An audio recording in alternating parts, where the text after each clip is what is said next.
எப்போ நம்மளுடைய ஆற்றல் குறைந்து விடுகிறதோ அப்பொழுது நமக்கு சோர்வு என்பது வருகிறது. அதே விஸ்வசக்தியை தான் நாம இந்த தியானத்துல பெறோம். அதாவது கூடுதல் சக்தி. அந்த கூடுதல் சக்தி நம்ம ஆன்மீக முன்னேற்றத்துக்கும் சமுதாய நலனத்துக்கும் இந்த மாதிரி சேவை செய்வதற்கு உபயோகிக்கணுமே தவிர வேற எந்த காரியத்துக்கும் வேண்டாம். நாம நைட்டு உறங்கணும், அதுக்கப்புறம் 3 வேளை சாப்பிட்டோம், இருந்தாலும் ஏன் அசதி வருது? ஏன்னா அன்றாட வேலைகளுக்கும் நம்மளுடைய யோசனைகளுக்கும் என்ன செய்யணுமென்ற பிளானிங்க்கு எல்லாமே இந்த சக்தி தான் யூஸ் ஆகுது. எப்போ அந்த சக்தி நமக்கு கம்மி ஆகுதோ அப்போதான் நமக்கு சோர்வு வருது. ஸோ இது நமக்கு எக்ஸ்ட்ரா எனர்ஜி. எக்ஸ்ட்ரா எனர்ஜி எதுக்கு? எக்ஸ்ட்ரா வேலைகள் பண்ணுவதற்கு. எக்ஸ்ட்ரா வேலைகள் என்ன? நமக்காக நம்ம எல்லாம் பண்ணிக்கிட்டோம், நமக்கு உண்டான தேவைகள் அனைத்தும் நிவர்த்தி ஆச்சு. தேவைகள் என்பது எப்பவுமே குறையாது. ஒண்ணுமே இல்லைன்னா ஒரு சைக்கிள் இருக்கணும்னு தோணும். சைக்கிள் வந்துடுச்சுன்னா ஒரு ஸ்கூட்டர் வேணும். ஸ்கூட்டர் வந்துடுச்சுன்னா ஒரு பைக் வேணும். ஒரு பைக் வந்துடுச்சுன்னா அதுலேயும் ராயல் என்ஃபீல்டு வேணும். அது இல்லைன்னா சரி அதுவும் ஆயிடுச்சு, இப்போ ஒரு 4 வீலர் வேணும். அது வந்துடுச்சுன்னா அதுலேயும் 5 சீட்டர் வேணுமா, 7 சீட்டர் வேணுமா, இன்னும் ஹை எண்ட் வேணுமா? இதுக்கு முடிவே இல்லை நம்ம ஆசைகளுக்கு. ஆசை என்பது தேவைக்கு ஏற்றவாறு இருக்கணும். இப்போ உடம்பு சரியா இல்லைன்னா டாக்டர் கிட்ட போறோம். டாக்டர் நமக்கு ஏதோ மருந்து சீட்டு எழுதி கொடுத்தாரு. அந்த கிளினிக்ல ஹாஸ்பிட்டல்ல இன்னும் நிறைய பேர் இருக்கிறாங்க. அவங்க எல்லாருமே டாக்டர் கிட்ட பார்த்துக்கிட்டாங்க. அவங்களுக்கும் மருந்து சீட்டு எழுதி கொடுத்தாங்க. நாம் எப்பயாவது அவங்க கிட்ட போய் உங்கள் மருந்து சீட்டும் என் மருந்து சீட்டும் ஒன்றான்னு கேட்குறோமா? ஏன் கேட்கல? நம்ம வந்த காரணம் வேற, அவங்களுக்கு இருக்கிற பிரச்சனைகள் வேற, அடுத்தவங்களுக்கு இருக்கிற வியாதிகள் வேற. அவங்கவுங்களுக்கு அவங்கவுங்க மருந்து சீட்டு கொடுத்துருக்குறாங்க. இங்கே இந்த தெளிவு இருக்கு. ஆனால் வாழ்க்கையில் நமக்கு ஏன் வாழ்க்கை இந்த மாதிரி தரப்பட்டு இருக்கு? நமக்கு ஏன் இந்த வாழ்க்கையில் இந்த நிகழ்வுகள் நடக்குது? இது ஏன் இப்படி இருக்குன்னு சொல்லி நாம் யோசிக்கிறதே இல்லை. எப்போ பாரு கம்பேரிசன். இதுக்கு தாண்டி இன்னும் எத்தனையோ இருக்கு. ஒன்றுமே இல்லை. சென்னை சிட்டியில் நீங்கள் அப்படியே போனால் ட்ரிப்ளிகேன் பக்கத்தில் ஒரு பெரிய மாளிகை இருக்கும். அதை பார்த்து எனக்கு இந்த மாதிரி ஒரு வீடு இல்லைன்னு சொல்லி நான் அழுதுகிட்டு இருந்தால் நடக்குமா? அதுக்கு அந்த ராஜா வம்சத்தில் பிறந்திருக்கணும். இதுக்கெல்லாம் நமக்கு தெளிவு இருக்கு. டாக்டர்கிட்ட கிட்ட போனால் ஒரு சீட்டு நம்ம கம்பேர் பண்ணி பார்க்க மாட்டோம். ஆனால் வாழ்க்கையில் மாத்திரம் ஏன் கம்பேரிசன்? நம்ம மாதிரி தான் ஒரு டாக்டரும், அவர் பிறந்து வளர்ந்து படித்த ஒரு டாக்டரும் இருக்கிறாரு. அவர் மேலே இருக்கிற நம்பிக்கை ஏன் அந்த பரம்பொருள் மேலே இல்லை? கடவுள் நமக்கு என்ன வேணுமோ அதுதான் நம்ம வாழ்க்கைக்கு கொடுத்துருக்கிறாரு. ஏன் கொடுத்துருக்கிறாருன்னு நமக்கு தெரியல. அது தெரிஞ்சுக்கிறதுக்காகத்தான் ஆன்மீகம். ஒரு டாக்டர் மேல இருக்கிற நம்பிக்கை கடவுள் மேலே ஏன் இல்லைன்னு தான் வியப்பா இருக்கு. எல்லாத்துக்குமே காரணம் இருக்கு. இப்போ ஒரு புக்கு படிச்சுக்கிட்டு இருக்கிறேன். சர்ஸ்ரீ எழுதுனது, ஹிந்தி புக்குக்கு தெலுங்காக்கம். அவர் என்ன சொல்றாருன்னா, எதுக்குமே பதட்டப்படாத, எதுக்குமே ரியாக்ஷன் ஆகாத. ஆனா இங்க நாமளும் வெறும் ரியாக்ஷன் கிடையாது, ஓவர் ரியாக்ஷன்ல இருக்கிறோம். ஒண்ணுமே இல்லை, டிராஃபிக்ல சிக்னல்ல நின்றுக்கிட்டு இருக்கிறோம். ஒருத்தர் ஃபாஸ்டா போறான் 2 வீலர்ல. சில பேர் அந்த சைலன்சர் எடுத்துட்டு போவாங்க. அந்த சவுண்ட், அது கோபம் வரும். ஏன்? நம்ம வீட்டில் இருக்கிறப்ப கூட அந்த மாதிரி சைலன்சர் எடுத்துட்டு ஓட்டுறவங்களை பார்த்தா நமக்கு கோபம் வருது. வீட்டில் உக்காந்துக்கிட்டே திட்டிக்கிட்டு இருக்கிறோம். ஏன் இந்த மாதிரி போகிறாங்க? நான் தான் கொஞ்சம் ஓவராகவே திட்டுவேன். அன்பார்லமெண்ட்ரி வேர்ட்ஸ். அவர் என்ன சொல்றாருன்னா, அவனை பார்க்கலன்னா நான் வீட்டில் தான் உக்காந்துக்கிட்டு இருக்கிறேன், நான் ரோட்டில் கூட இல்லை. ஒருவேளை சிக்னலில் நீங்கள் இருக்கிறப்ப ரோட்டில் போகிறப்ப ஒருத்தர் உங்களை அந்த மாதிரி 2 வீலரில் கிராஸ் பண்ணிட்டு போனாலும் அந்த ஒரு நொடி உங்களுக்கு ஒரு சின்ன இன்கன்வீனியன்ஸ் இருக்கும். அதனை அந்த நேரத்துக்கு பொருட்படுத்திக்கோங்க. வாய் விடாதீங்க, எந்த கமெண்ட்டும் பண்ணாதீங்க. எப்படி போறான் பாரு, புத்தி இல்லை இவனுக்கு. இது ரொம்ப சின்னது, நம்ம பெருசா நிறைய திட்டுக்கோம். அவர் என்ன சொல்றாருன்னா, அவருக்கும் உங்களுக்கும் ஏதோ ஒரு தீராத கணக்கு இருக்கு. ஒன்று சின்னதா ஒரு இன்கன்வீனியன்ஸ் உங்களுக்கு வந்தது, அதை பொறுத்துக்கோங்க. அந்த ஒரு நிமிஷம்தான் அந்த இன்கன்வீனியன்ஸ், அதுக்கப்புறம் ஒண்ணுமே இல்லை. அவன் போறான் பாரு மடைய, எப்படி போறான்னு அப்படின்னு ஒரு வாய் விட்டோம்னா கணக்கு முடியல, இன்னும் தொடர்ந்துகிட்டே இருக்கும். நாம இன்னும் அந்த தொடக்கத்துல இருப்போம்னு நமக்கு நாமளும் இழுத்துக்கிட்டு இருக்கிறோமா. ஒருத்தர் கேட்டாங்க, அப்ப எதுக்குமே நாம ரியாக்ட் ஆகக்கூடாதா, நம்ம ஜடமா இருக்கோமான்னா, நம்ம ஜடம் இல்லை, எல்லா உறுப்புகளும் இருக்கு, 5 புலங்களும் இங்க வேலை செய்யுது. ஆனா எதுக்கு ரியாக்ட் பண்ணணும்? இதுதான் மனிதனுடைய இயல்பு. நாம இயல்பை விட்டு என்னென்னமோ பண்ணிக்கிட்டு இருக்கிறோம். அந்த மாதிரி சைலன்சர் எடுத்துட்டு போகக்கூடாது, இல்லை இந்த வேகத்துல தானே போகணும், அவர் ஏன் அப்படி போறாரு, அவருக்கு என்ன ஆகுமோ, அவன் நல்லதுக்காகத்தானே நான் ஒரு கமெண்ட் போட்டேன், இப்படியெல்லாம் யோசிக்கிறோமே தவிர அதுக்கும் நமக்கும் சம்பந்தம் இருக்கா? அவனுக்கும் நமக்கும் என்ன தொடர்பு? ஒரே சமுதாயத்துல இருக்கிறோம். அந்த ஒரு இன்கன்வீனியன்ஸோடு நமக்கு பல கணக்குகள் இங்க தீர்க்கப்படுது. அக்கௌண்ட் க்ளோஸ் பண்ணணும், ஆனா எங்க க்ளோஸ் பண்றோம்? புதிதாக அக்கௌண்ட்ஸ் நாம உருவாக்கி கொண்டே இருக்கிறோம்.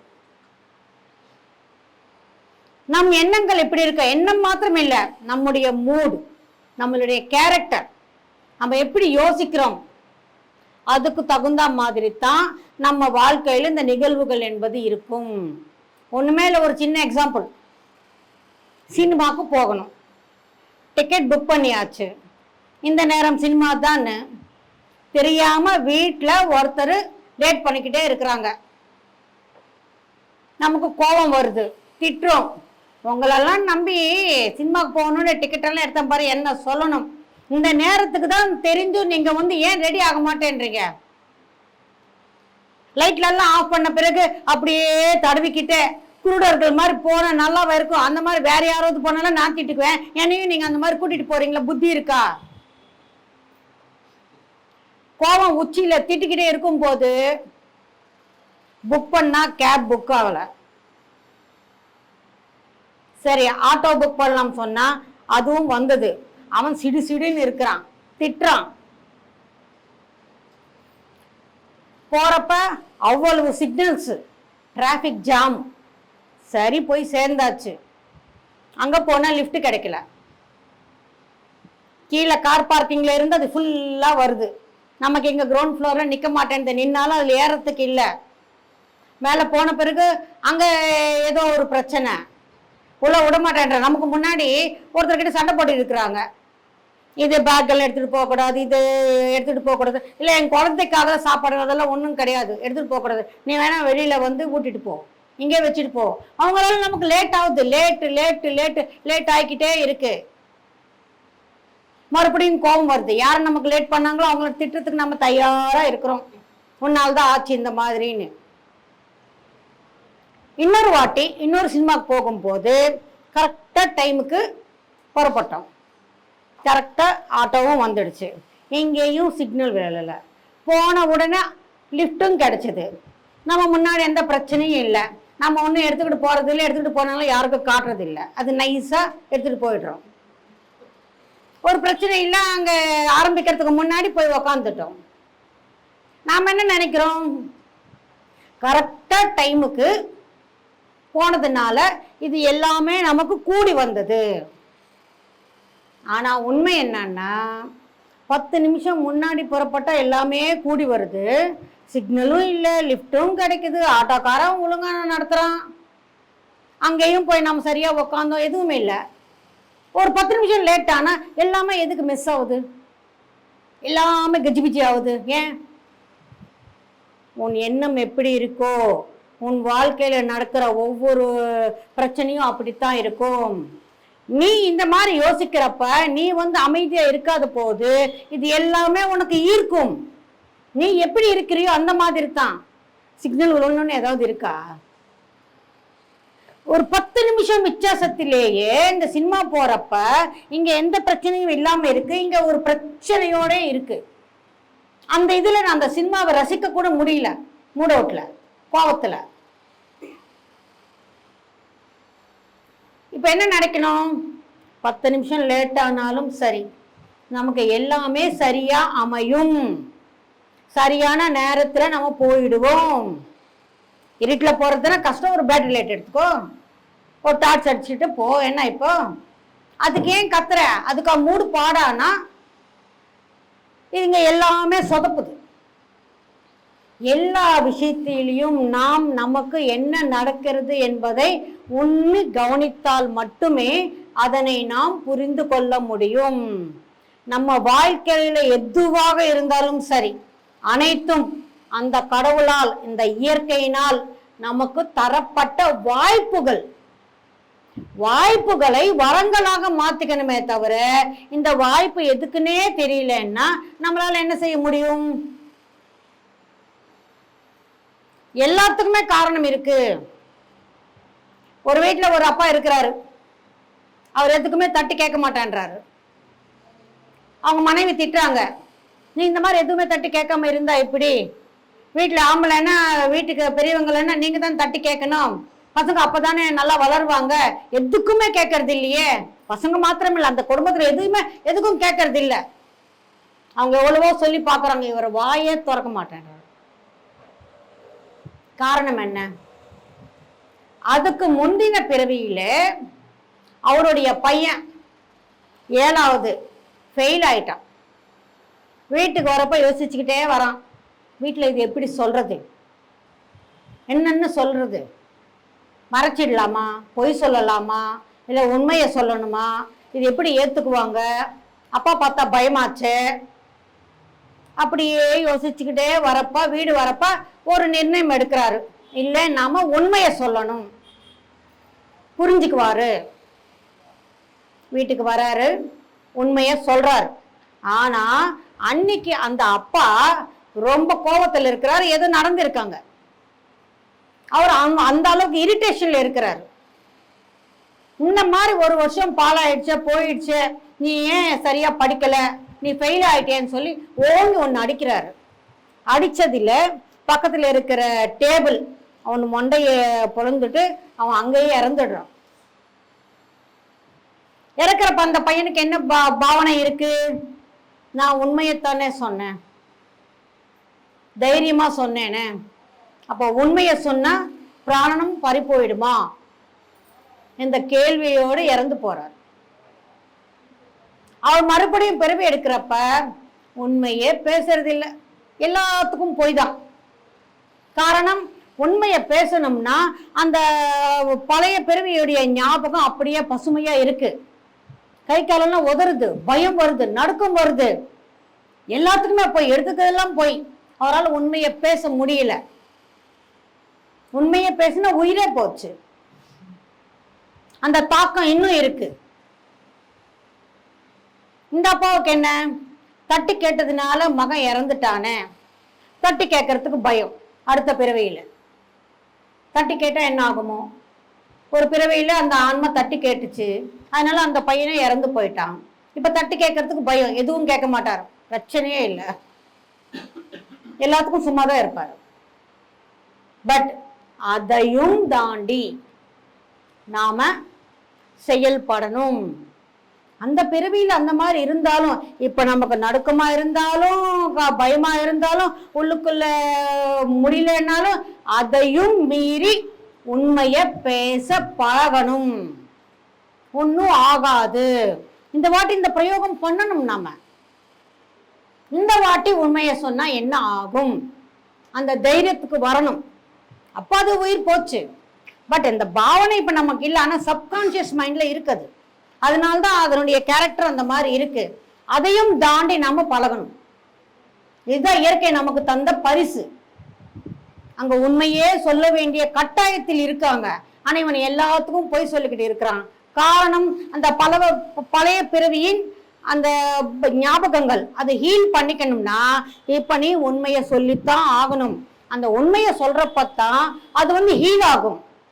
நமக்கு நாம தான் ஹீல் பண்ணிக்கணுமே தவிர வேற யாரும் ஹீல் பண்ண மாட்டாங்க. ஒரு வீட்டுல ஒரு பையன் இருக்கான். அவன் பிறக்கிறதுக்கு முன்னாடியே வயிற்றுல இருக்கிறப்ப அப்பா இறந்துட்டார். அந்த வீட்டுல தாத்தா பாட்டி இருக்கிறாங்க. அவனுக்கு ஒரு அண்ணா அக்கா எல்லாம் இருக்கிறாங்க. பிறந்ததுல இருந்து எல்லாருமே அவனை ஏசுறாங்க. இவன் ராசி இல்லாத ஆளு, அப்பனை முழுங்கிட்டான், இவன் வந்தாரே இந்த மாதிரி ஆச்சு, இந்த குடும்பம் எல்லாம் கஷ்டத்துக்கு வந்துடுச்சு. எல்லாரும், ஒருத்தர் கூட அவன் மேல அன்பு காட்டல. அவனுக்கு அது ரொம்ப பரிதாபமா இருக்கு. ஏன் எனக்கு மாத்திரம் இந்த மாதிரி நடக்குது? ஊர்ல எல்லாருமே அவங்க பசங்களை அப்பா அம்மாலாம் நல்லா பாத்துக்கிறாங்கல்ல, கொஞ்சம் விளையாடி, எனக்கு மாத்திரம் ஏன் இப்படி இருக்கு? இது யோசிச்சு யோசிச்சு யோசிச்சு அவனால படிக்க கூட முடியல, படிப்பும் வரல. அவனும் பெரியவனானா, கடவுள் புண்ணியத்துல ஏதோ வியாபாரம் செஞ்சான், நல்லா சம்பாதிச்சான். இப்ப அவன் என்ன செய்யணும்? அந்த குடும்பத்தை பார்த்துக்கணுமா, இல்லை என்ன பார்த்துக்காத குடும்பத்தை நான் பார்க்காம விட்டுணுமா? என்ன பார்த்துக்கல அந்த குடும்பம், என் மேல அன்பு செலுத்தல, அதனால நானும் பார்த்துக்க மாட்டேன்னு. பட் இயற்கை என்ன சொல்லுதுன்னா, உனக்கு இந்த மாதிரி ஒரு சூழ்நிலை இருக்கிறப்ப நீ அவங்க மேல அன்பு காட்டணும். அப்ப அவங்களுக்குள்ள ஒரு மாற்றம் என்பது வரும். ஓ, நாம என்னதான் சின்ன வயசுல இவனை பார்த்துக்கலன்னாலும், அன்பா இல்லாம இருந்தாலும் இப்ப அவன் நம்மளை நல்லா பார்த்துக்கிறான். அவங்களுக்குள்ள ஒரு மாற்றம் அவங்க கூட உண்மையா பழகுறாங்க, அந்த அன்பை காட்டுறாங்க. அவங்களுடைய அன்பு பெற வேண்டியது இவனுடைய கடமை. அவங்க எனக்கு தரல, நான் அவங்களுக்கு தரமாட்டேன், இது கணக்கு கிடையாது. ஆன்மாவுக்கு எல்லா அனுபவங்களும் தேவை. அதே சமயம் இந்த ஆன்மாவுக்கு உள்ளுக்குள்ள பல காயங்கள் இருக்கு, பல பிறவிகளில். அந்த காயங்களை நமக்கு நாம ஹீல் பண்ணிக்கணும். வேற யாரும் வரமாட்டாங்க, அடுத்தவங்களுக்கு ஹீல் பண்ணக்கூடாது, ஆனா நமக்கு நாம ஹீலிங் பண்ணிக்கணும். அந்த ஹீலிங் ஆகிறதுக்காகத்தான் இந்த மாதிரியான சூழ்நிலைகள் நமக்கு இப்ப கொடுக்கப்பட்டிருக்கு. இப்ப பெரியவங்களுக்கெல்லாம் ஏன் கொஞ்சம் காத்து சரியா கேட்கறது இல்லை? நேற்றுதான் ஒருத்தர் போட்டாங்க, அந்த காதும் இந்த பக்கம் ஒரு பிண்டத்தினுடைய இதுவும் ரெண்டும் ஒரே ஷேப்ல இருக்கு, ஒரே மாதிரி இருக்கு. இப்படி பிண்டத்துக்கு எது சொன்னாலும் கேட்டுக்கும். அப்பா கேட்கறதுல ஜாகிரதையா இருக்கணும். நமக்கு எல்லாருக்கும் தெரியும் அபிமன்யு கதை. வயிற்றுல இருக்கும் போதே தெரிஞ்சுக்கிட்டாரு. பிரகலாதரும் அப்படித்தான். ஈவன் எம்எஸ் சுப்புலட்சுமி கூட அவங்க அம்மா பிறந்தது பெண் குழந்தையா இருக்கும்னு நம்பினாங்க. அந்த குழந்தை அந்த இசை ஞானத்தோடைய பிறக்கணும்னு சொல்லி அவங்க எப்பவுமே அந்த பாட்டு பாடிக்கிட்டே இருப்பாங்க. அவங்க வீணை வித்வான், வீணை வாசிச்சுக்கிட்டே இருப்பாங்க. அந்த 9 to 10 months அவங்க அது சொல்லிக்கிட்டே இருந்தாங்க. ஈவன் சின்னதா வலி வருது, குழந்தை பெத்துக்கணும், இருந்தாலும் அவங்க உட்காந்து வீணை வாசிச்சுக்கிட்டு இருக்கிறாங்க. அந்த வழியில கூட எப்ப அந்த பெரிய வலி வந்ததோ அப்பதான் போய் குழந்தைய பெத்தாங்க. அப்பெல்லாம் வீட்டுல ஏதோ பிரசவம். அதனுடைய பலன் என்ன நமக்கு தெரியல. எம்எஸ் சுப்புலட்சுமி பாரத ரத்னா எல்லாருக்கும் கிடைச்சதா? பாரத ரத்னா வேற எந்த கர்நாடக கலைஞனுக்கும், வோக்கல் மாத்திரம் இல்லை, எந்த கர்நாடக கலைஞனுக்கும் பாரத ரத்னா கிடைக்கல. அப்ப எம்எஸ் சுப்புலட்சுமி கிடைச்சதுன்னா அந்த கரு உருவானதுல இருந்து அவங்க கத்துக்கிட்டது. இப்ப இதுக்கு காரணம் என்ன? வயசாச்சுன்னா எந்த வேலையும் இல்லை, எது வேண்டுமானாலும் கேட்டுக்கிட்டே இருக்கிறது. எது நம் காதுல போகுதோ அது நம் மனசுல பதியுது. கண்கள் ஆகட்டும் காதுகள் ஆகட்டும் நல்ல ஜாகிரதையா பயன்படுத்தணும். கண்கள் போட்டோகிராஃபிக் மெமரி, போட்டோ எடுத்த எப்படியே படம் பிடிக்கும். அதே மாதிரி நம்ம கண்ணார எது பார்க்குறோமோ அது அப்படியே நம் மனசுல பதியும். அதனால அந்த சீரியல்ஸ் எல்லாம் பார்க்க வேண்டாம்னு சொல்றது. அங்க நடக்கிறதெல்லாம் பார்த்து ஓ இப்படிதான் இருக்குமோ சமுதாயம், இப்படிதான் எல்லாரும் யோசிக்கிறாங்களோ. ஏன் நாம வளர்ந்தப்ப அந்த மாதிரி இல்லை சமுதாயம், இப்ப மாத்திரம் தனியா மாறிடுச்ச. இப்ப எல்லாரும் அப்படிதான் யோசிக்கிறாங்க, எல்லாரும் அப்படித்தான் எல்லாரும் அப்படித்தான் சொல்லி நாம எப்ப நினைக்கிறோமோ அதுக்கு ஏற்றவாறு தான் இந்த சமுதாயமும் இருக்கும். யார் எப்படி இருந்தால் என்ன, நான் இப்படித்தான் இருப்பேன். நம்முடைய கேரக்டர், நம்மளுடைய செயல்முறை வேற யாருக்கும் அனுசரிச்சு இருக்காது. பத்திரிச்சு சொன்னாரு, என்ன யாரு வேண்டுமானாலும் எதிரியா பாவிக்கலாம், ஆனா எனக்கு எதிரிகள் கிடையாது. அது அவருடைய நிலை. அந்த நிலைக்கு ஒவ்வொரு பிரமிட் மாஸ்டரும் வரணும். இவங்களை பார்த்தா எனக்கு பிடிக்காது, அவங்க அந்த மாதிரி நடந்துக்கிறாங்க, வீட்டுல ஓரத்தி இப்படி, நாத்தனார் அப்படி, மாமியார் இப்படி, மச்சினார் அப்படி, அப்படித்தான் இருப்பாங்க. அதெல்லாம் சமாளிக்கிறதுக்காகத்தான் நாம தான் அந்த குடும்பத்தை தேர்ந்தெடுத்து வந்திருக்கிறோம். தேர்ந்தெடுத்தது நாம். ஏன்னா அது எல்லாத்தையும் சமாளிக்க தெரிஞ்சுக்கணும். அதன் மூலமா நமக்கு எத்தனையோ ஹீலிங் என்பது நடக்கும். மாமியார் மாத்திரம் கிடையாது, அம்மா அப்பாவோட சண்டை, கூட பிறந்தவங்களோட சண்டை, இப்பெல்லாம் நம்ம பார்க்குறோம். ஏன் அதெல்லாம் நம்ம ஹீல் பண்ணிக்கணும், அவங்கள புரிஞ்சுக்கணும். அவங்க எப்படியாவது இருந்து போகட்டும். அந்த அம்மா அப்பா மூலமா நம்ம வந்திருக்கிறோம், அவங்களால தான் இந்த உடல் நமக்கு தரப்பட்டு இருக்கு. இந்த உடல் இருக்கிறதுனால தான் நம்ம இங்க உயிர் வாழறோம். இந்த உடலை வச்சுதான் நம்ம இந்த சாதனையே செய்யறோம். இந்த உடல் இல்லைன்னா ஜான சாதனையும் இல்லை, ஞானமும் இல்லை. ஞானம் இது ரெண்டும் இல்லைன்னா முக்தி மோட்சம் எதுவும் இல்லை. இப்ப எல்லாத்துக்கும் ஆதாரம் இந்த உடல். அந்த உடல் தந்தது பெற்றோர். அவங்க எப்படி இருந்தாலும் சரி, ஒருத்தர் மேல பாசமா இருக்கலாம், இல்ல நம்ம மேல கடுப்பா இருக்கலாம், எந்த மாதிரி வேணாலும் இருக்கலாம். நாம மாத்திரம் அன்போடு இருக்கணும், ஒரு நன்றி உணர்ச்சியோடு இருக்கணும். இப்ப கிராட்டிடியூடுன்னு என்ன சொல்றாங்க, நீங்க உட்காந்து அந்த சேருக்கு கூட தேங்க்ஸ் சொல்லுங்க. உட்காந்த சேருக்கே தேங்க்ஸ் சொல்றப்ப உட்கார்றதுக்கு இந்த உடம்பு கொடுத்தாங்களே, அதுக்கு நாம என்ன செய்யணும், எவ்வளவு கிராட்டிடியூடா இருக்கணும். ஆனா நாம எல்லாரும் பகவத்கீதை படிக்கிறோம். கிருஷ்ணர் கூட 100 தப்பு வரைக்கும் தான் காத்தாரு. அவரு 100 தப்பு காத்தாருமா, 101க்கு தான்மா விட்டாரு சக்கரத்தை. நாம இங்க 10 கூட காக்கிறது இல்லையா, 11க்கே நமக்கு வந்துடுறத. நம்ம என்ன கிருஷ்ண அவதாரமா? நம்ம என்ன ராஜாவா? இல்ல நமக்கு என்ன ஞானம் இருக்கா? ஏன் நம்மளால பொறுக்க முடியல? கிருஷ்ணர் 100 தப்பு, அட்லீஸ்ட் அதுல ஒரு பாதியாவது. அதெல்லாம் இல்ல, அவங்க நமக்கு ஒரு 10 நன்மை செஞ்சிருப்பாங்க. ஒண்ணு ஏதாவது ஒரு தப்பாவோ ஒரு வார்த்தையோ ஒரு செயல் ஏதாவது செஞ்சிருந்தா அத்தோடு அவங்களோட உறவை கட்டு வேண்டாம். அந்த 10 நன்மைகள் செஞ்சாங்களா, அந்த 10 எங்க போச்சு? இந்த ஒன்னோட அந்த 10 முடிஞ்சிடுமா? மன்னிக்க தெரியணும். மன்னிப்பு மாபெரும் ஆயுதம். கிருஷ்ணருக்கு சக்கரம் இருக்கு. 100 தப்பு மேல போயிடுச்சுன்னா 101க்கு விட்டாரு. ஆனா 18 நாள் போர் நடந்தாரு. அந்த போர்லயே கண்ணன் இருந்தாரு. ஒரு நாளாவது எடுத்தாரா, உபயோகித்தாரா?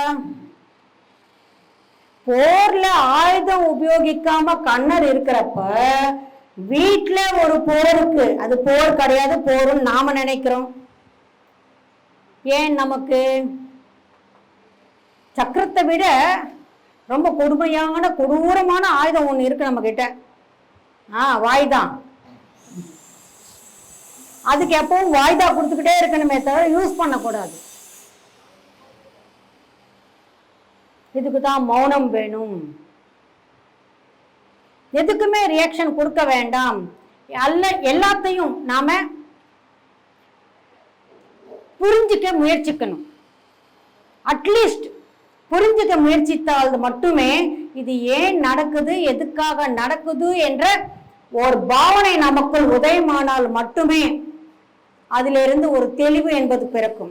தெளிவு பிறக்கணும்னா முதல்ல நமக்கு ஒரு கிளாரிட்டி இருக்கணும், தெளிவு இருக்கணும். அந்த கிளாரிட்டி வந்தால் மட்டுமே, அந்த கிளாரிட்டி எப்போ வரும், நம்ம எந்த ரியாக்ஷனும் கொடுக்காம வாய விடாம நல்லா யோசிச்சு இது ஏன் நமக்கு இந்த மாதிரி நடக்குதுன்னு நமக்கு தெரியலன்னாலும் நம்மளை சுத்தி மாஸ்டர்ஸ் இருக்கிறாங்க. 1 மணி நேரம் ஞானம் எப்படி போச்சு, 10 நிமிஷம் மாதிரி போச்சு. காரணம் என்ன? சுற்றி இவ்வளோ மாஸ்டர்ஸ் இருக்கிறாங்க, நமக்கு புரியாது. இந்த மூளைக்கு, இந்த ஃபிசிக்கல் மைண்டுக்கு புரியாது. ஒரு வார்த்தை கேளுங்க, ஏன் இது மாதிரி எல்லாம் நடக்குது, இதை நான் எப்படி ரிசீவ் பண்ணிக்கணும், இதை எப்படி நான் புரிஞ்சுக்கணும், இதுலேருந்து நான் என்ன கற்றுக்கணும். ஒரே ஒரு டைலாக் தான், இதுலேருந்து நான் என்ன கற்றுக்கணும், அது தெரிஞ்சுக்கிட்டா போதும்.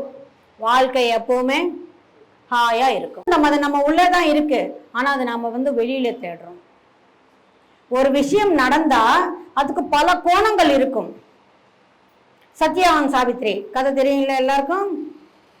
டீச்சர் பாடத்தை சொல்லிட்டு பையனை கேட்டான், இந்த பாடத்துல இருந்து நீ என்ன கத்துக்கிட்டேன்னு. பையன் என்ன சொன்னான்? கணவனை மனைவியிடமிருந்து காப்பாற்றுவதற்கு எவனால் கூட முடியாதுன்னு சொன்னான். இந்த கோணத்துல நாம எப்போது யோசிச்சிருக்கிறோமா? இல்ல ஜோக்குன்னு வந்தாலும் அதுல அவ்வளவு யோசிக்கிறதுக்கு இருக்கு. இந்த கோணத்துல இப்படியும் யோசிக்கிறாங்களா? கணவனுக்காக அவங்க போராடினதெல்லாம் விட்டுட்டு மனைவி இடமிருந்து காப்பாற்றுவதற்கு எவனாலையும் முடியாதுன்னு. இது எல்லாமே இப்படித்தான் இருக்கு. நம்ம எல்லாமே ரிவர்ஸ்ல யோசிச்சுக்கிட்டு இருக்கிறோம், பல கோணங்களில். அந்த கோணமே நமக்கு தேவையில்லை, அந்த ஆங்கிள் நம்ம யோசிக்க வேண்டியதே இல்லை. அவங்க சரியில்லை, இவங்க சரியில்லை, அது சரியில்லை, இது சரியில்லைன்னு நாம குற்றம் சொல்லிக்கிட்டு இருக்கிற காரணம் அந்த உணர்ச்சியும் அந்த பாவனையும் நமக்குள்ளே இருக்கு. நம்ம கண்கள் தான் அந்த மாதிரி பார்த்துக்கிட்டு இருக்கு. இப்போ நான் கூட அந்த பத்ரி சார் இதுவை பார்க்க போது அவர் கண்ணை திறந்துக்கிட்டு நம்ம பார்க்குற மாதிரி இருந்தால் நல்லா இருக்குமே, ஏன் கண்ணை மூடிக்கிட்டு தியானம் செய்கிற மாதிரி ஒரு போஸ்டர் வச்சாங்கன்னு. நாம் குருஜி ஃபோட்டோவில் கூட ஒரு நம்ம கோணத்தில் யோசித்து அது கூட தவறுன்னு சொல்கிற பாவிங்களாக இருக்கிறோம். உள்ளது உள்ளபடி ஏற்றுக்க தெரியணும். இது இப்படிதான் இருக்கும். அந்த உள்ளது உள்ளபடி ஏற்றுக்க நமக்கு தெரியல. ஸோ நம்மளுடைய பிரிஸ்கிரிப்ஷன், டாக்டர்ஸ் பிரிஸ்கிரிப்ஷன் வேறொருத்தருடைய மருந்து சீட்டோடு எப்படி ஒத்து போகாதோ, மற்றவங்களுடைய வாழ்க்கையும் நம்மளோட ஒப்பிட்டு பார்த்து நாம ஏன் இப்படி இருக்கிறோம், நாம ஏன் அப்படி இருக்கிறோம், நமக்கு இது வேணும் அது வேணும். இப்போ டாடா கிட்ட எத்தனையோ கார் இருக்கு, அவருக்கு காருன்னா உயிர், பைத்தியம். எத்தனையோ பெரிய பெரிய காரெல்லாம் வச்சுக்கிட்டு இருக்கிறாரு. ஆனா அவர் வர்றது அந்த டாடா கார்ல தான் வர்றாரு. செல்ஃப் டிரைவிங் இருக்கு, 20-30 கார் இருக்கு, அதுக்குன்னு தனி கரேஜ் எல்லாமே கோடிக்கணக்கில் வாங்கி வச்சிருக்கிறார். எப்பயாவது போவாராம்.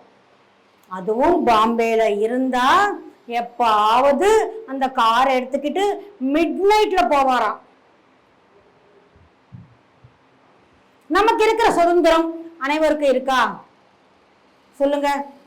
ஒரு ரஜினிகாந்தால ஒரு வசந்த பவுன்ல சாப்பிட முடியுமா? நம்மளால சாப்பிட முடியும். பாவம், அவருக்கு வேணும்னா வீட்டுக்கு பார்சல் தான் போகுமே தவிர அவர் சாப்பிட முடியாது சூடா எல்லாரையும் பார்த்துக்கிட்டு ரசிச்சு. அப்ப யாரு அதிர்ஷ்டசாலி? நினைச்சது சாப்பிட முடியும்.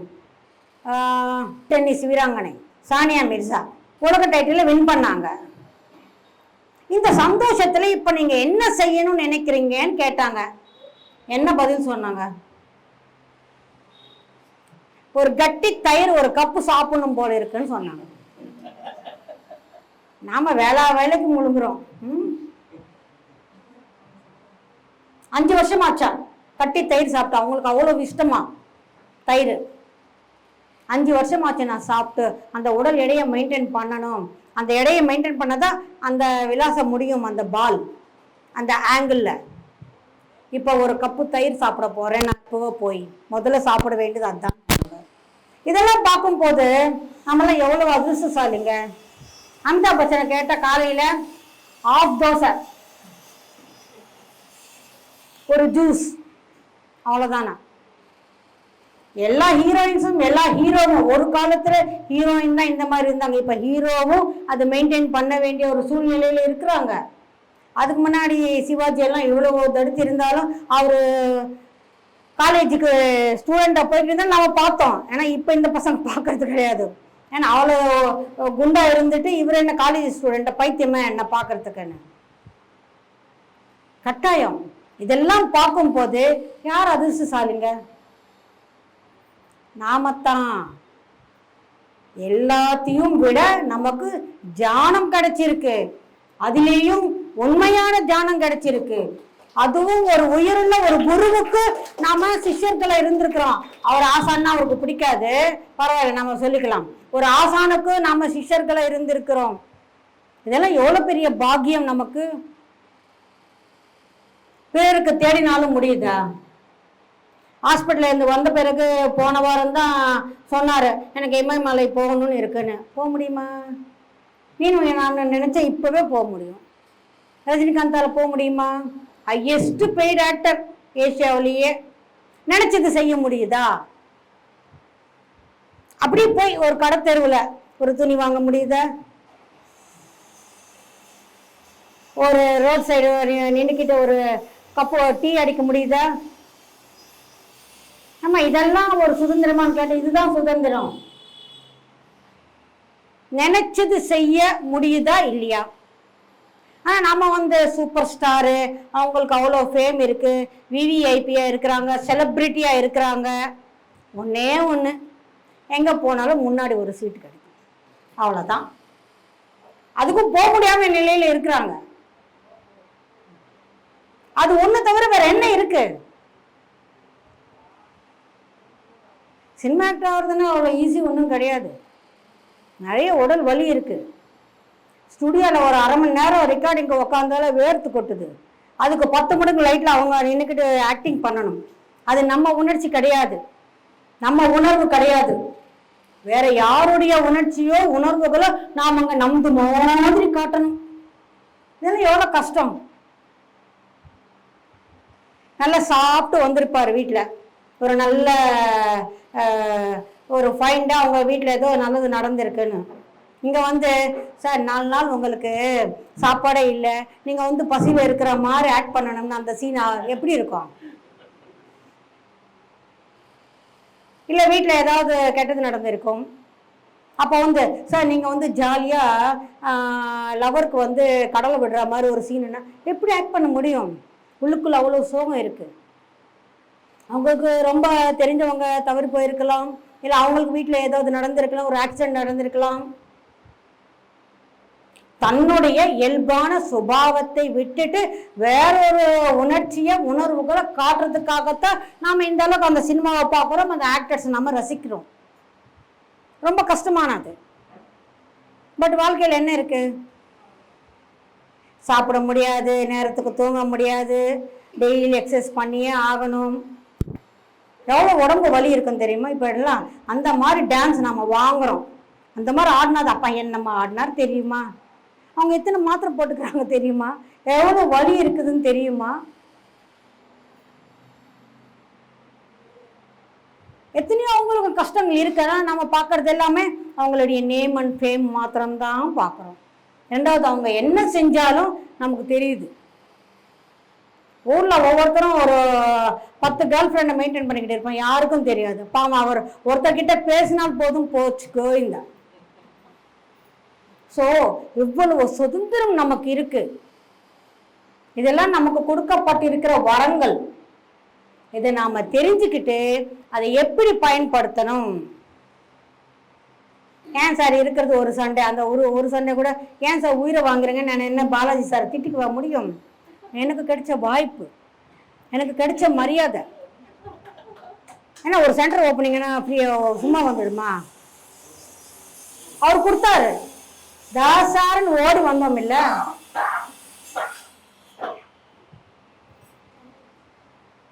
ஒவ்வொருத்தரும் நம் வாழ்க்கையில் என்ன நடக்கிறது என்பதை உன்னிப்பாக கவனித்து, மனித நேயம் என்றால் எல்லாமே நல்லா இருக்கிறப்ப நான் கூட எல்லார் மேலேயும் அன்பு காட்டுறேன்னா அப்படி கிடையாது. தன்னை சுட்டாரும் தெரிந்தவங்க கூட அவனை ஒன்றும் பண்ண வேண்டாம்னு சொன்னது காந்திஜி. அவரை மன்னிச்சு விட்டுடுங்க. அஃப்கோர்ஸ் நாம மன்னிக்கல, அது வேற விஷயம். நெல்சன் மண்டேலா அவ்வளவு கொடூரமா நடந்துக்கிட்டாங்க. ஆனா அவர் வெளியில வந்து அந்த நாட்டுக்கு பிரசிடென்ட் ஆன பிறகு அந்த சிறையில இருக்கிற அந்த அதிகாரிகளை சீஃப் கெஸ்டா கூப்பிட்டு இருக்கிறாரு. நமக்கு அவ்வளவு குடும்பப்படுத்திருக்கிறாங்களே. இப்ப அந்த நாட்டுக்கு பிரசிடென்ட் ஆனா அவங்க மேல நாம என்ன பண்ணணும்? நம்ம வஞ்சனை எல்லாம் தீர்த்துக்கணும். அவர் அது செய்யல. அவங்களுடைய கடமையை அவங்க செஞ்சாங்க. ஓகே, அவங்களை எல்லாரையுமே அந்த பிரசிடென்ட் விழாவுக்கு கூப்பிட்டார். அந்த மாதிரி ஒவ்வொரு விஷயத்திலும் நாம மன்னிப்பு என்பதை கொடுக்க வேண்டும், மன்னிப்பு என்பதை வாங்க வேண்டும். இந்த மாதிரி நமக்குள்ள எத்தனையோ ஹீலிங் பண்ண வேண்டிய காயங்கள் இருக்கு. அந்த காயங்களில இருந்து நாம வெளி வந்தால் மட்டுமே சின்ன சின்ன சின்ன சின்ன விஷயங்கள் நமக்கு சம்பந்தமே இல்லைன்னாலும் எல்லாத்துக்குமே ஏதாவது ஒண்ணு கமெண்ட் போட்டுக்கிட்டு இருக்கிறோம். இப்போ அவனுக்கு அந்த பையனுக்கு எனக்கு எந்த சம்மந்தம் இல்லை. இப்போ நான் ஏதாவது ஒரு கமெண்ட் போட்டேன்னு வச்சுக்கோங்க, புதுசா ஒரு அக்கௌண்ட் ஓபன் பண்ணிக்கிறேன்னு அர்த்தம். அக்கௌண்ட் ஓபன் பண்றது மாத்திரம் அது க்ளோஸ் பண்ணணும். மறுபடியும் இருக்கிற அக்கௌண்ட்டை க்ளோஸ் பண்ண முடியல. எப்போ நம்மளுடைய கர்மா பேலன்ஸ் நில் பேலன்ஸ் ஆகுதோ, ரெண்டுமே அது நல்ல கர்மா ஆகட்டும் கெட்ட கர்மா ஆகட்டும் ரெண்டுமே ஜீரோவுக்கு வருதோ, அப்பதான் நமக்கு இந்த பூமியில இருந்து முக்தி மோட்சம் விடுதலை. சும்மா ஒன்றும் கிடைச்சிடாது. போறப்பா இந்த வாழ்க்கை இது வரைக்கும் எனக்கு எல்லாத்தையும் மன்னிச்சிடுங்க, நான் வந்து இனிமே இங்க பிறப்பு எடுக்க மாட்டேன்னா ஆல்ரெடி வந்து ஆச்சுமா. உனக்கு இலக்கம் என்பது இருக்கு. இங்க 94 ரன்ஸ் தேவைன்னா கையில 2 விக்கெட்டு தான் இருக்குதுன்னா நீ வந்து பேட்ஸ்மேனே இல்லை, நீ பவுலர் ஆனாலும் நீ அடிச்சே ஆகணும். முயற்சி பண்ணணும் இல்ல? அந்த மாதிரி முயற்சி பண்ணி வின் பண்ண கிரிக்கெட் மேட்சஸ் எல்லாம் இருக்குது இல்ல? இவனா அடிச்சான், ஐயோ ஆச்சரியமா இருக்கேன்னு. சோ முயற்சி முயற்சி முயற்சி அனைத்தையுமே நாம முயற்சி செஞ்சு அனைத்தையும் நாம புரிந்து கொள்ள, அது அர்த்தம் பண்ணிக்க நாம முயற்சிக்கணும். முயற்சி செஞ்சால் மட்டுமே அது ஏன் நடக்குது, எதுக்கு நடக்குது, எப்படி நடக்குது, இதனால நான் என்ன தெரிஞ்சுக்கணும் என்பது நமக்கு புரிந்து கொண்டால் மட்டுமே நம்முடைய நடவடிக்கை என்பது மாறும். இதை நம்ம புரிஞ்சுக்கிறதுக்கும் நடைமுறையில வைக்கிறதுக்காகத்தான் இந்த தியான ஆற்றல். இல்லைன்னா எதுக்கு? ஆல்ரெடி ஒரு ஆற்றல் இருக்கு நமக்கு. தூக்கத்துல வேற வந்தது, சாப்பாட்டுல வேற வந்தது. இப்ப தியான ஆற்றல் எதுக்கு உபயோகப்படுத்தணும்? நம்மளுடைய முக்தி மோட்சத்துக்காக, அந்த ஞானத்துக்காக. நிறைய தியானம் பண்ணுங்க, நிறைய சத்சங்கம் பண்ணுங்க, நிறைய புத்தகங்கள் ஆன்மீக புத்தகங்களை படிங்க. அந்த ஆன்மீக புத்தகங்கள் படிப்பதன் மூலம் அதிலிருந்து நமக்கு வர வேண்டிய எத்தனையோ ஞானம் என்பது வந்தால் அது கேள்வி ஞானமாக இல்லாமல் அதை நாம் நடைமுறைப்படுத்தினால் மட்டுமே நமக்கு இங்க விடுதலை என்பது கிடைக்கும். அனைவரும் அந்த போகர் சித்தர், பாஷாணம்னா விஷம், விஷம் ஒரு துளி பட்டாலும் ஒரு பானை அளவுக்கு அது சாதமா இருந்தாலும் பாயசமா இருந்தாலும் எல்லாமே விஷமா மாறிடும். அந்த மாதிரி எத்தனையோ விஷங்களால் செய்யப்பட்டது முருகர் சிலை. விஷத்தையும் மருந்தாக்கினார். நவபாஷான சிலை அது, 9 விஷங்கள். அது சிலையாக்கி அதை மருந்தா மாத்தினாரு. அதனாலதான் பழனி பஞ்சாமிர்தத்துக்கு ஏன் அந்த சிறப்புன்னா, அந்த பழங்கள் அந்த சிலைக்கு வைக்கும் போது பழங்களுக்கு என்ன குணம் இருக்கு? அது எல்லாத்தையுமே உறிஞ்சிக்கும். நீங்க சக்கரை போடுங்க, வெள்ளத்தை போடுங்க, எல்லாமே உறிஞ்சிக்கும். அந்த மாதிரி அந்த மருந்துகள் உறிஞ்சிக்கிறதுனால அது சாப்பிட்டதன் மூலமாக இங்க எத்தனையோ வியாதிகள் என்பது நயமாகுது, குணப்படுத்தப்படுது. இப்ப கிடைக்கிற பஞ்சாமிர்தம் கிடையாது. அதனால்தான் அங்க இருக்க அந்த விபூதி நாம வச்சுக்கிட்டாலும், விபூதி வாயில போட்டுக்கிற பழக்கம் எங்கிருந்து வந்தது? அது மருந்தாக மாறப்படுகிறது. ஒரு வாய் நாம போட்டுக்கிட்டா, ஆனா நம்ம வந்து இப்ப கிடைக்கிற எல்லா விபூதியும் நம்ம வாயில போட்டுக்கிறோம். எதுக்கு போடுறோம்னு கூட தெரியாது, சாப்பிட்டா நல்லா இருக்கு அவ்வளவுதான். இந்த பழக்கம் எல்லாம் அங்கிருந்து வந்ததுதான். போகர், யார் யாரெல்லாம் நீங்க பழனிக்கு போறீங்களோ அந்த கோயிலுக்குள்ளாரிய போகருடைய சமாதி என்பது இருக்கு. அங்க உட்காந்து தியானம் பண்ண அவ்வளவு வைப்ரேட்டடா இருக்கும். பண்ணி பாருங்க. ஸோ போகருக்கும் நம் பிதாமகா பத்ரிஜிக்கும் பாலாஜி சாருக்கும் இங்கே இருக்கிற இந்த லோக்கல் மாஸ்டர்ஸ் அனைவருக்கும் நாம நன்றியை தெரிவித்து என்னுடைய உரையை முடிச்சுக்கிறேன்.